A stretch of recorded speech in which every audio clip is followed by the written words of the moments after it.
Welcome to Business with Louis, the podcast where we explore the latest trends and insights in the world of business and entrepreneurship. Today, we're going to dive into a topic that's revolutionizing the way we work: the future of remote-first work cultures.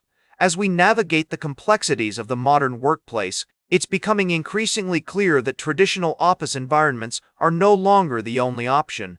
With advancements in technology and shifting societal norms, remote work is becoming more prevalent than ever. But what exactly does it mean to have a remote-first work culture, and how can businesses harness its potential? Essentially, it refers to a business model where remote work is the default rather than the exception. This means that employees are not required to be physically present in an office and instead work from anywhere, whether that's from home, a coffee shop, or a co-working space. This approach has been gaining traction over the past decade, with companies like Amazon, Microsoft, and IBM embracing remote work as a way to attract top talent, increase productivity, and reduce costs. So, why is this concept so important in the world of business?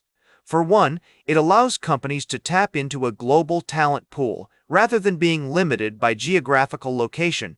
This means that businesses can hire the best people for the job, regardless of where they're based. Additionally, remote work has been shown to improve employee satisfaction, reduce turnover rates, and increase productivity. A study by Gallup found that employees who spent 60% to 80% of their workweek working remotely had the highest levels of engagement. One influential thinker in this space is Jason Fried, the founder of Basecamp, who argues that remote work is not just a perk, but a fundamental aspect of building a successful business. He believes that by embracing remote work, companies can create a more autonomous, self-motivated workforce that's better equipped to handle the challenges of the modern business landscape. Another key principle of remote-first work cultures is asynchronous communication. This means that team members don't need to be online at the same time to collaborate effectively. Instead, they use tools like email, project management software, and instant messaging apps to communicate and share information. This approach has been shown to improve work-life balance, reduce meetings, and increase productivity. One notable example is Automatic, the company behind WordPress.com, which has a fully distributed team of over 800 employees across 60 countries. They use a range of tools to facilitate communication and collaboration, including Slack, Zoom, and GitHub. Another example is Buffer, a social media management platform that has a team of over 70 remote workers. They prioritize transparency, trust, and open communication, and have developed a range of processes and tools to support remote work. These companies demonstrate that remote-first work cultures can be incredibly successful, but they also highlight some of the challenges that come with this approach. For example, how do you build a sense of community and connection among team members who are scattered across the globe? How do you ensure that everyone is aligned and working towards the same goals? These are just a few of the questions that businesses need to grapple with when implementing remote-first work cultures. So, what can you do to apply these insights to your own ventures or careers? First, start by assessing what parts of your business can be done remotely and invest in the necessary digital tools to support remote work. This might include project management software, video conferencing tools, and instant messaging apps. Second, focus on building a strong company culture that values transparency, trust, and open communication. This will help you create an environment where remote workers feel connected, motivated, and empowered to do their best work. Third, be flexible.